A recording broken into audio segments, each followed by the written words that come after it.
Alright, so funding streams, and I'm gonna say it one more time, funding streams, okay? So I wanted to make a video, guys, because many of you guys have been asking me about what are the pros and the cons of having pre-K funded programs and pre-K services mixed in with your regular child care based programs. And so this is the video I'm going to be talking about what some of your pros are, what some of the cons are, so therefore you can decide if it may be a good or good enough fit for your child care based program. So stick to the end, because I'm definitely going to be dropping some information that you guys definitely want to take, because that is where the expansion is at when it comes to growing and scaling your child care program. So let's get it.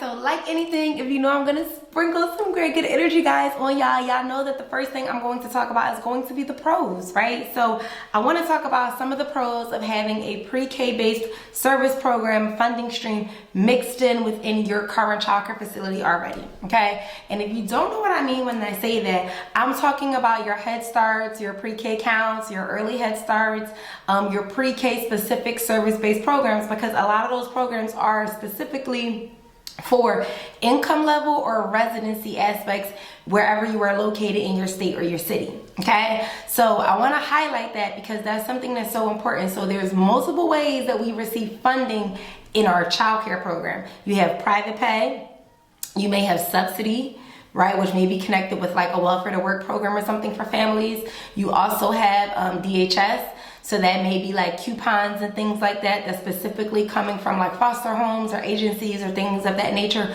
And then the newest one, which you really see popping up everywhere all over the states, and where a lot of the funding is going in early child education, and that is going to be your pre-K funded services. So that's the ages 3 to 5 years old, where you're given funding to provide these high quality services for families, okay? So the first area is going to be the pros.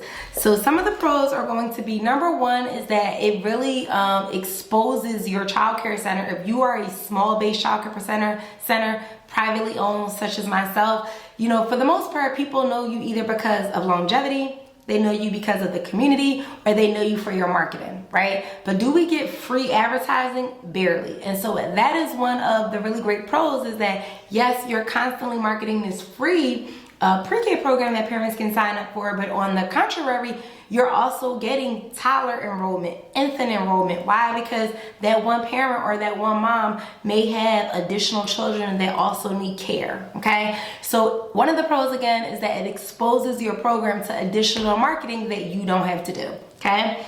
Another one, which is one of the bigger ones, why us as owners are always deciding, is this going to be a good fit for my program or not, is going to be that it provides that financial cushion, right? So it provides that financial cushion because many times a lot of the pre-K programs and how you're paid when it comes to attendance for that child is totally different than what it is when it comes to private pay or when it comes to subsidy attendance and payment on a monthly basis.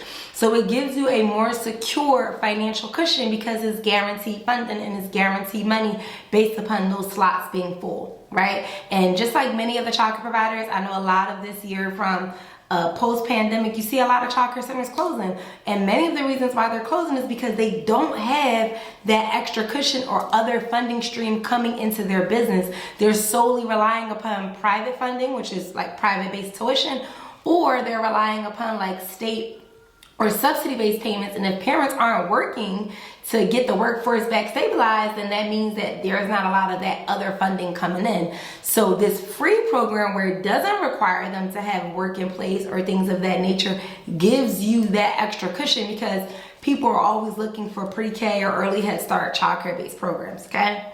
Another pro that I would say is that I think that it really offers you so many free perks. Like, I was one of those childcare providers. I remember like, oh, I don't want people all up in my business. I don't want people all up in my books. But when you get out of that mindset, you would be surprised. And I tell you, the way that our building looks today, we've been a part of this pre-K program for going on 2 years now at both, going on 7 years now at both location sites. And when I tell you the way that our building looks now, the way that our classrooms look now in 2023 is nothing in comparison to the way that they looked in 2016. Why? Because in your budget, a part of this program, many times they're giving additional grants within this program. They're providing you free, like marketing. They're giving you grants to get toys, shelving, furniture for your classrooms. They're also giving you things for your computer and software to stay organized, to manage all of these different things. They're giving you free many times, your Bright Wills and your Tadpole subscriptions. So a lot of the things that we have in our childcare program right now, we're given. The management, the softwares, the way to communicate with parents, those things are on a subscription year-to-year base, and many times they come along with the actual grant funded program, because that is the way that you must maintain monitoring for them to make sure that you are doing what you're supposed to be doing. So it's a really great way to get a lot of free things in your childcare program and really just, make your program, if you don't have the funds, to go from low quality to high quality when it comes to your actual environment setting. Okay, and then my last pro I'm going to say is it really ups the ante on your day-to-day operations, as far as how you're teaching the children, the curriculum that you're teaching with the children, and it really sets that expectation for standard, because in essence, the pre-K programs, they want you to operate out of high quality in what you should already be doing if you're at that star 3, 4, or 5 level with your state accreditation program. So if you already have to do these things as a high quality state-based program, you might as well be doing those things and maintaining those things, because you have to do them 2 ways if you're a part of the program. So I always say just the daily operations, And another thing is, prime example, when you're open as a childcare facility, one of my biggest pros that I love is that you really are only factoring in 180 calendar days, right? You're not providing service 12 months out the year. That's a big pro that I love. And another pro is that also, instead of you being open that 7 a.m. or 6 a.m. to 6 p.m. for all of your families, for these specific children in general, for the most part, you're providing a part-day program because it's free. So they're only coming in at 8 to 2:30 or 8:30 to 3, and that allows wiggle room, right, for other roles and responsibilities in your business, all while you're still making the same money that you would if you were open that 6 a.m. to 6 p.m. Now, does that mean that we close at 2:30? No. That's where you're then still able to recoup your before and after care payments and bring those other tuition funding streams in for what they call a wraparound care. Okay, so that's some of the pros. But as in any pro and con that there's always going to be some cons when it comes to having any of the additional funding streams in your childcare based program. All right, and so I want to talk about some of the cons today in regards to having some of these additional pre-K funded programs. And I always just want to say I'm one of those childcare providers. Again, we're a very small based childcare program, and so I believe that everything is not necessarily a con. It's either you're going to do the work and you're going to put the work in to become better, to become organized, to become more fiscally healthy, and learn a better way to operate and run your business. The way that we ran and operated our business in 2011, when it comes to systems, accountability, financial expectations, is not the same way that we're operating now in 2023. I've learned so many things. My mom has learned so many things when it comes to how to properly operate. And in essence, really, you're operating out of that Fortune 500 company space when it comes to these protocols and it comes to these handbooks, okay? But as of anything, I'm always a transparent person. So one of the cons, guys, just like it is in any childcare-based program, it's a lot of paperwork. Okay, so we already have paperwork that we have to do when it comes to our accreditation program, when it comes to keeping our license in compliance. But then when you bring on an additional funding stream, there's a lot of paperwork to maintain, because again, remember, you're maintaining this paperwork out of the high quality star 4 or 5 level. So if you're doing parent conferences and you're doing your screening tools and you're doing your accounting meetings, these are the things you're already supposed to be doing throughout your day-to-day operations in your calendar year. But the pre-K program makes sure that you do it. Why? Because you're audited. Why? Because you always have someone following up with you. You have different deadlines and due dates. So yes, that's a con. It's a lot more paperwork outside of just your basic state or accreditation paperwork. Okay, another con is that yes, you are going to get a lot of different visitors. So you may get observer visitors. Why? Because they want to observe and see if things are going right in your program. You may get financial visits when it comes to different like auditors, or it comes to how you're operating your budget, or you may get what they call like a technical assistant. So someone that's always there to like really guide you and walk you through that process. So you may have a lot of different visitors in your building, especially if you're a small program like a family-based childcare provider, or you may only have a building for 20, you know, it's a lot of visitors, more than the usual that you're trying to maintain and keep up with.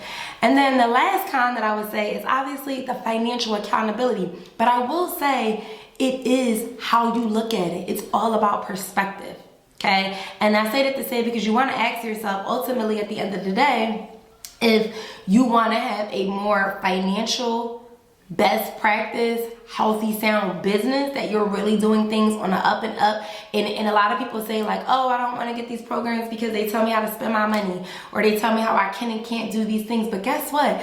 Ultimately, at the end of the day, that is really best practice.